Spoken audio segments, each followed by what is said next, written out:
بە درۆن مخدرات تەحویل کراوە بۆ کەسەکان بە جیاکاری لە دژی ژنان هەیە و زۆر جار دەبێتە تعداکردن لە ژنان. زیاتر لە 180 ئەوانەی لە چاکسازیەکان بوون دوای ئەوەی دەرچوون دووبارە تاوانیان کردوتەوە.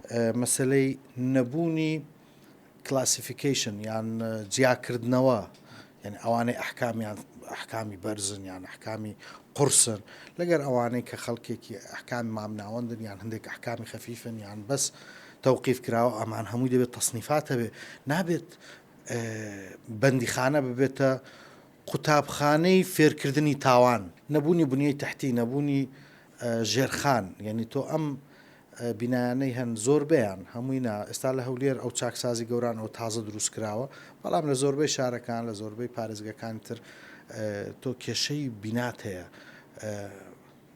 تەنها ئەوە نییە چوار دیوار بێ و سەقفی هەبێ و قەپات بکرێ و بتوانێت قفلی بدێ و هەڵنەیە کابرا.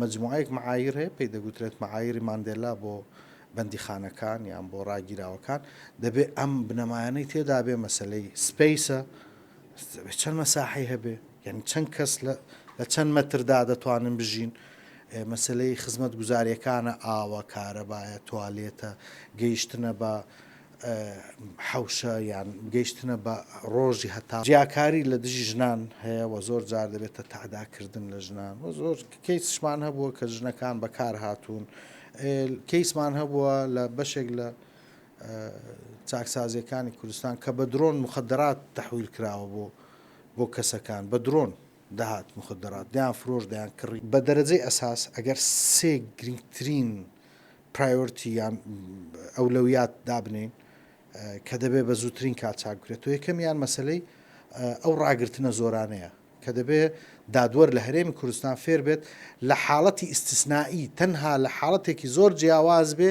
کە ئەتیبار بکرێت کەسەکە مەترسی هەیە لەسەر کۆمەلگا ئینجا دەبێت بیدەیە تەوقیف. دووەمیان طبعاً ژێرخانە مەسلەی بینایە و بینایەکان دەبێت معایری ماندێلای تێدا بێ و دەبێت بینایەکان حسابی ئەوە بکرێت کە ئەمە بەشەرە ئەوەی لەو شوێنە گیراوە. سێمیشیان ئەوەی بەلای منەوە زۆر گرنگە بەرنامە چاکسازیەکانە، دەبێت لەو مؤسسەیە تۆ بتانی کەسێک کە تاوانبارە یان ڕاگیراوە یان هەرچێک بێت کە بەو بەرنامانەدا تێپەڕێ بە بەرنامەی چاکسازی ئەبێت چاک ببێتەوە، نەک بێتە دەرێت تاوانێکی گەورەتر بکات. کە زیاتر لە 180 ئەوانەی لە چاکسازیەکان بوون دوای ئەوەی دەرچوون دووبارە تاوانیان کردوتەوە. تۆ معنای کێشت هەیە لە بەرنامە چاکسازیکە چاکت نەکردەوە کابرا، بەس گرتیتت انتقامت لێ کردی لە ژوورەوە نایە. وەکو چاکسازی پێم وایە مؤسسەکانی هەرێمی کوردستان و عێراقیش تا ئێستا کێماسی زۆری هەیە لە مەسلەی چاکسازی.